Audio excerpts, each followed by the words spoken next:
Matapos ang sunod-sunod na trahedya ng mga eroplano sa bansang Amerika, isang eroplano ulit ang magte-take off na sana ngunit nagliyab ang pakpak nito. Ligtas namang naibaba ang mga pasahero. Panibagong aberya sa eroplano sa Amerika, mahigit 100 pasahero at crew ang inilikas matapos magliyab ang pakpak na isang eroplano sa runway sa Houston, Texas. Saksi, si Oscar Oida.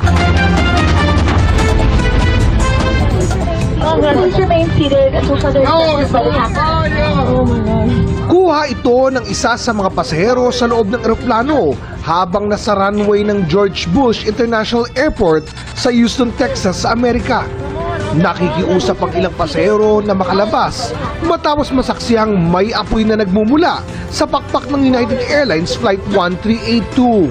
You cannot take your bag with you. You can't take it. You have to leave it right here. Patungo sanang New York ang eroplano nang magkaaberya sa makina bago mag-take off ang eroplano. Ayon sa airline, nailikas naman ang 104 na pasahero at 5 crew. Wala namang nasaktan. Iimbestigahan ng US Federal Aviation Administration ang insidente. Sa nakaraang linggo, 2 malagim na trahedya sa ere ang iniimbestigahan sa Amerika. Ang salpukan ng American Airlines Flight 5342 at Black Hawk helicopter sa Potomac River noong January 29. At ang pagbagsak ng isang medical evacuation plane sa Philadelphia noong January 31. Kaka-take off lang ng eroplano nang bumagsak sakay ang batang pasyente at 5 iba pa kasama ang kanyang ina. Walang nakaligtas sa mga biktima na pawang mga Mexican. Ayon sa may-ari ng air ambulance na nakabase sa Mexico. Nasawi rin ang isang nasa loob ng kanyang sasakyan nang mangyari ang insidente.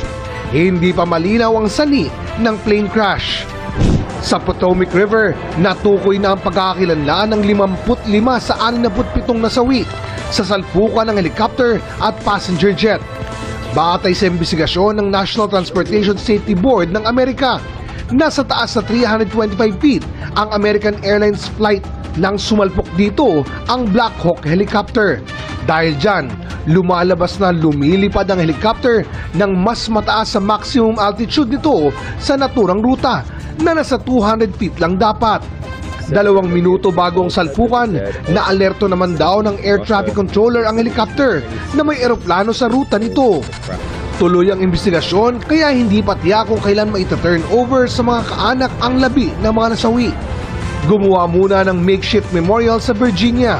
Kabilang sa mga crews ang isang may pangalan ni Police Colonel Pergentino Bong Malabid Jr., opisyal ng Philippine National Police na sakay ng eroplano. Off-limit sa media pero binisita na rin ang makeshift memorial ng may bahay ni Malabid na si Rio kasama ang kaanak ng iba pang nasawi.